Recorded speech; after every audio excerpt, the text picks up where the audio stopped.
Hey, welcome back. Thanks for stopping by at question 35. And I'm sure by now you are quite tired.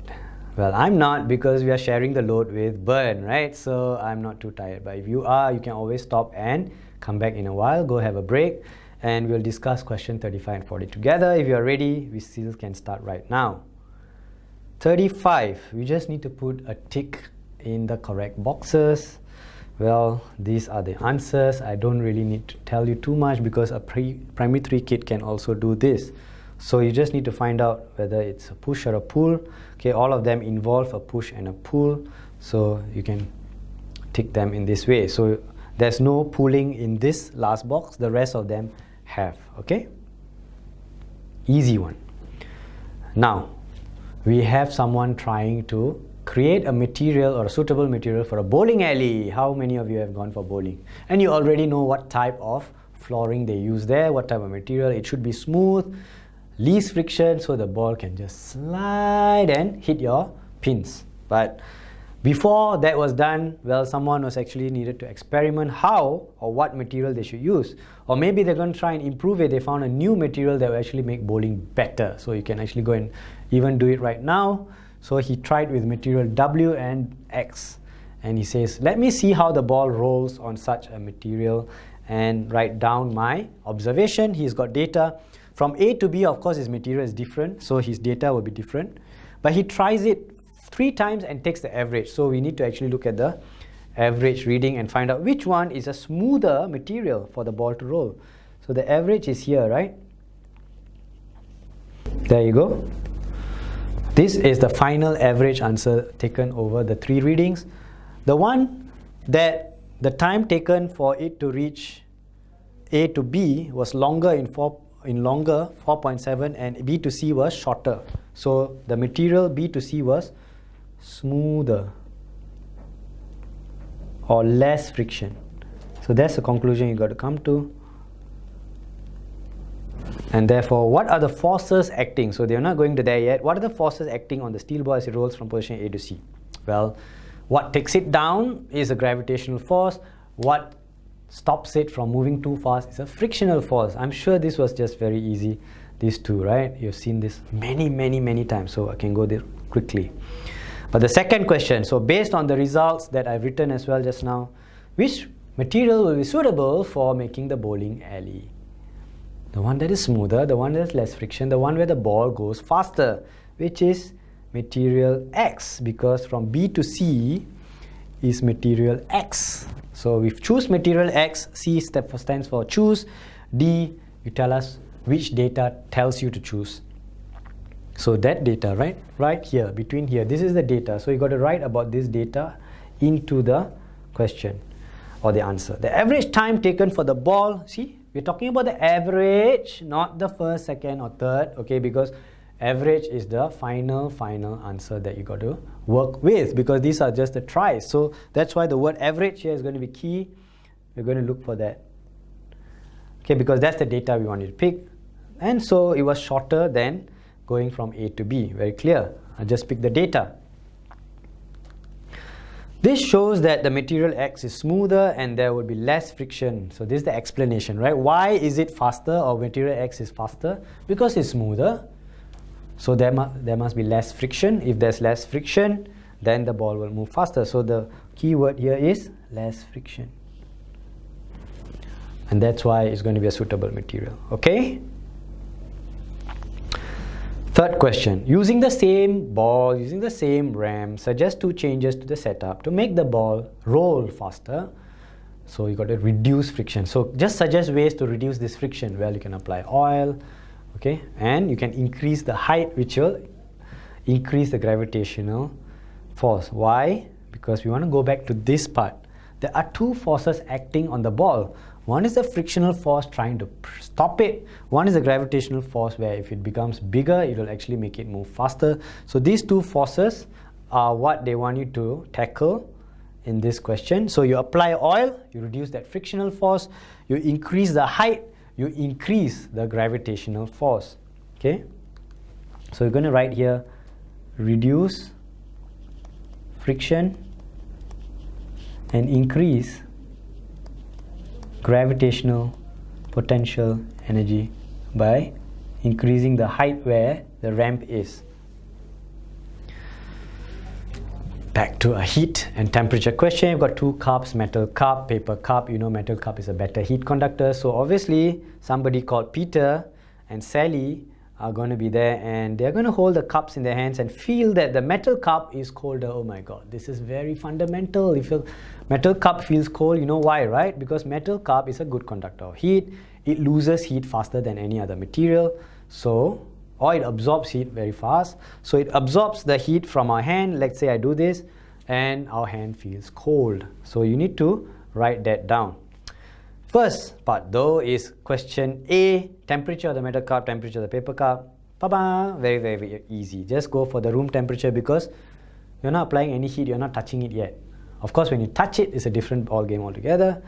So we talk about why does the metal cup feel colder than the paper cup? Metal cup is a good conductor of heat. When your hot hand touches it, it absorbs, the heat is transferred because always heat transfers between two materials, hot to cold. So my hot hand, the heat will transfer to the cold metal. My hand will feel cooler because heat is being taken away. So that's what you got to say, and you said this many, many times also. Very, very easy, standard answer. Just be sure that in the PSLE you will have a lot of standard questions as well. You will have your challenging questions where you have to think through and write down based on your knowledge, but standard questions like this, you have to make sure they are right. So because you've done this plenty of times. The metal cup is better conductor of heat than the paper cup. First sentence. This causes her hand to lose heat to the metal cup faster than the paper cup. Therefore, her hand feels cold. Very, very standard. So why must the cups be of identical size to ensure fair test? Yeah, because a bigger cup has a bigger body, bigger surface area. It will have more heat absorbency or lose more heat depending on the size and the surface area. We saw this question in MCQ. Remember the two small cubes? Oh, sorry, one small cube, one large cube. The large cube has more heat in it. So you do not want to have an experiment where the sizes are different. Then it's a failed experiment. It's not fair. You're not testing based on the material. We want to just change the material, metal and paper. The rest stay the same. So therefore the rest, size, shape, the diameter, Sally, her hand, all must stay the same. So it must be Sally also again. It cannot be suddenly be Peter trying it. So Sally has to do it because the heat in our hands are going to be different even for different people. So you're going to keep that the same. So very easy. Look at the way I'm going to answer this. Why must a cup be identical size? Standard question, standard answer, but I need to emphasize how you do it. This ensures that, well, because you want to keep the size the same, so the size will not affect, but the other things will affect. Okay, so you got to see, this ensures that the size of the cup will not affect the amount of heat conducted from my hand to the cup. This is just regular. This is also ensures that only one change variable. Every time a fair test is needed, there you go, fair test, only one change variable is very, very important, which is the material of the cup. Hello, the only one we want to change is the material. We only want to test this guy. We don't want to test others. So size, shape, everything else must be the same so that you ensure it will not affect the experiment. Only material can affect the experiment. So can you see? Size cannot affect, material can affect, because that's what the test is for. Okay, very clear. So if you write that down, okay, then you wouldn't have any problems. Especially when they always ask you the fair test. This is the standard answer where you can fit in these words according to the question. 38. Gabriel set up two setups, A and B. One of it, inside, he has a heated aluminium foil. Heated. So it's also a metal piece. So you can expect it to be quite hot. So what do you think happens? Well, he recorded the changes of temperature over a period of 30 minutes and found setup A is 30, 30, 30, 30, 30. Setup B is 30, 38, 44. Wow, increasing. Why is the air inside hotter? Can you see he's only measuring the air, not the aluminium foil? Why is the air hotter? Because the thermometer is only in contact with the air. So why is the air hotter? Because the air was at 30, right? At 30, But because the aluminium foil was probably at maybe 48, so there's an exchange. So from 30 it starts to get hotter. Okay? And then you find that after 25 it stops at 48, which means it must have reached the temperature of the aluminium foil. So no more heat exchange. Only when they are different you can heat exchange, right? This is your heat exchange. But if they're going to be the same, there's no more heat exchange. That's why it did not get hotter and hotter after 48. So I think the original aluminium foil was at 48. So let's see the questions. Why was there an increase in the temperature and setup from start to the 25th minute of the experiment, which means this part? Why is it increasing? Okay, for 25 minutes. Why? Because the heated aluminium foil will exchange its heat or lose its heat to the surrounding air. The surrounding air gains heat. Surrounding air gains heat, so the temperature read by the thermometer will get higher. So that's it. The heated aluminium foil caused the air in the flask to gain heat. Ta-da! Very, very important keyword. Gain heat. Who gains heat? The air. And the hot air did not escape due to the rubber stopper. Yeah, in a normal circumstance, if the hot air escapes, then that heat cannot be read by the thermometer. The thermometer will be like, hey, where are you going? There's no air to measure. Now the rubber stopper actually keeps it from going out. Oh, here there is no rubber stopper as well. So it actually exchanges with the outside temperature and is always staying at 30. So that's another reason. So you could have spotted that. So did not escape due to the rubber stopper. Cool. Explain what happened between 25 and 30 minutes. This part here where the temperature stays at 48. I've already told you. There is no more heat exchange. It must have reached the temperature of the aluminium foil. No more heat exchange, so no need to go up or down in temperature. So temperature of the air was the same as the heated aluminium foil, so there was no transfer of heat. Key part here was no, okay?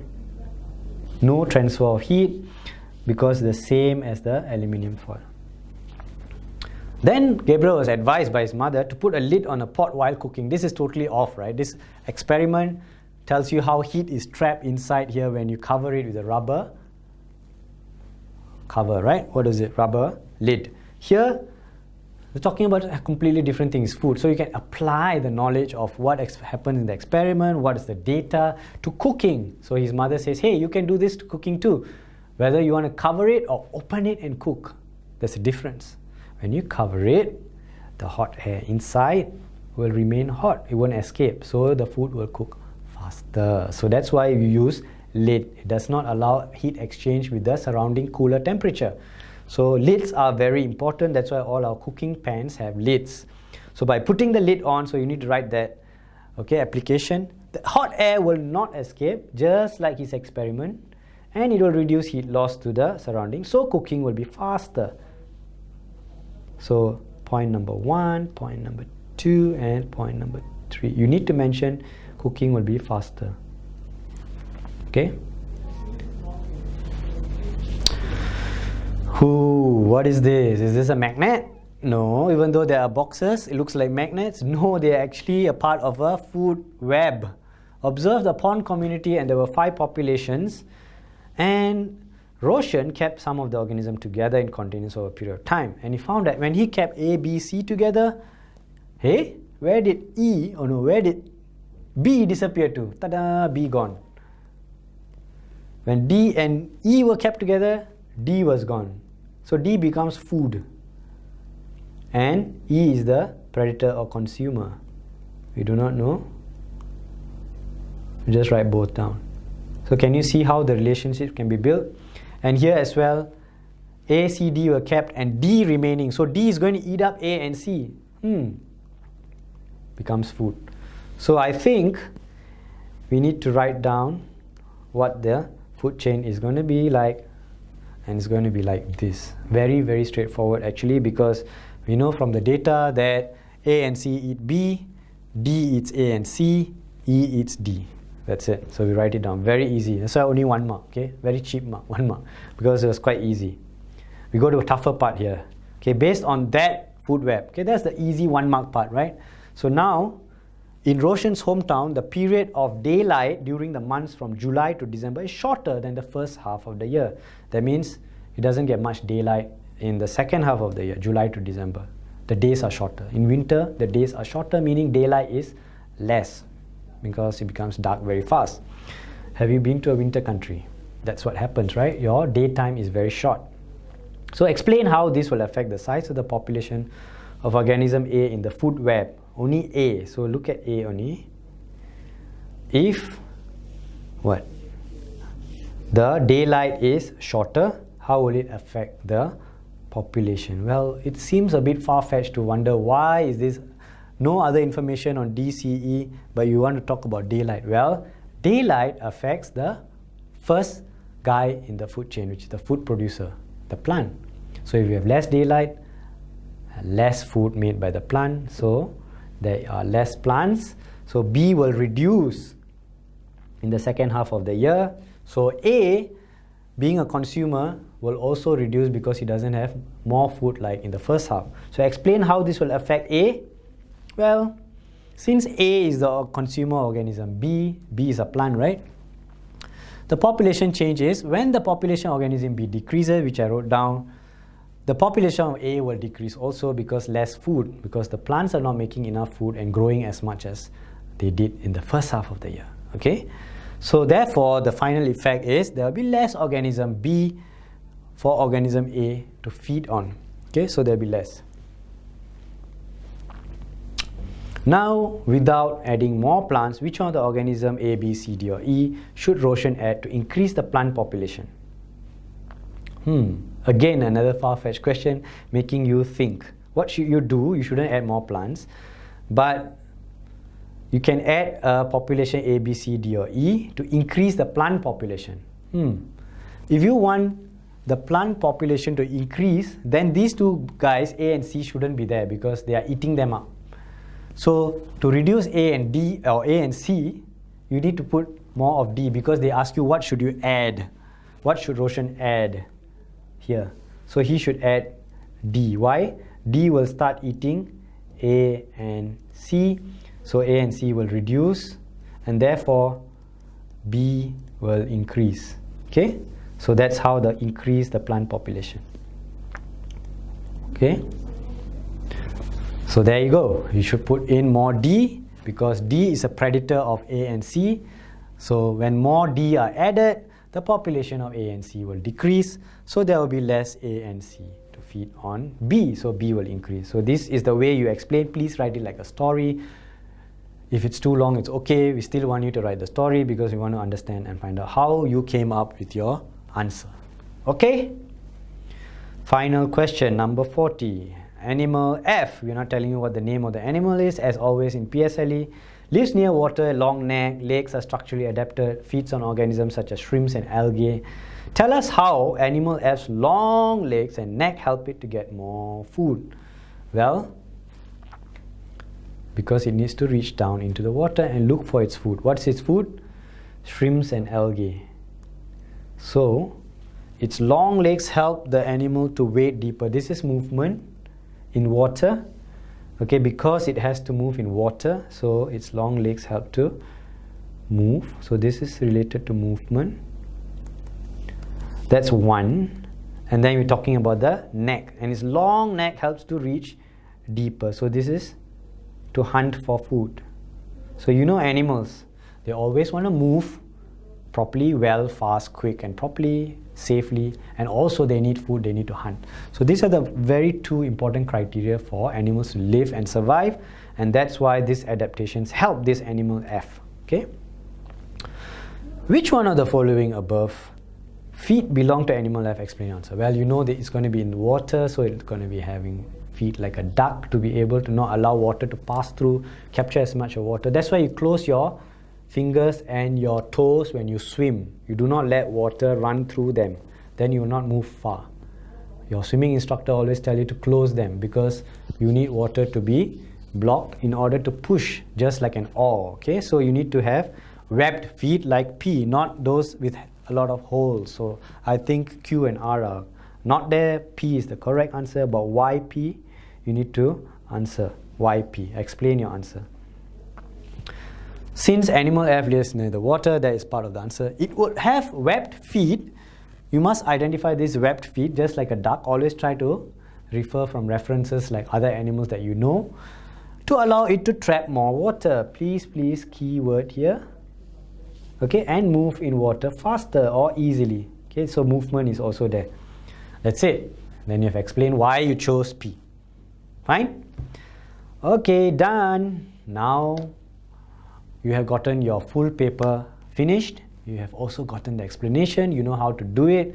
Very good. Okay, I don't know how many marks you got, but I really hope you can do better in the second one we have for you lined up. Okay, so you want to start straight away on it, go ahead. But if you want to have a break, come back next time and do it. Fine as well.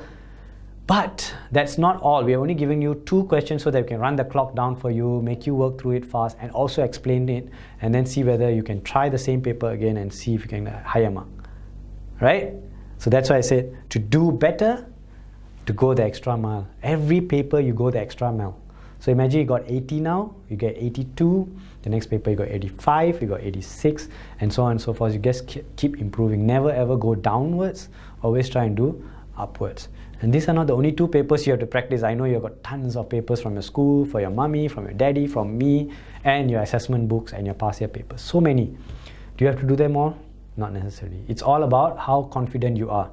If you are pretty confident in science, then you can concentrate on English and math as well. Do those papers, or your mother tongue. So always based on how you're doing in your past year papers. Try a few, see how many marks you're getting, mark them. You can always try the papers on 88 tuition because you've got English, math and science. See what are the marks you're getting. The ones that you are getting lower marks, do more of them. Okay? So I'll see you in the next paper and we'll go through the same thing again with Bern and myself. Till then, take care. Bye-bye.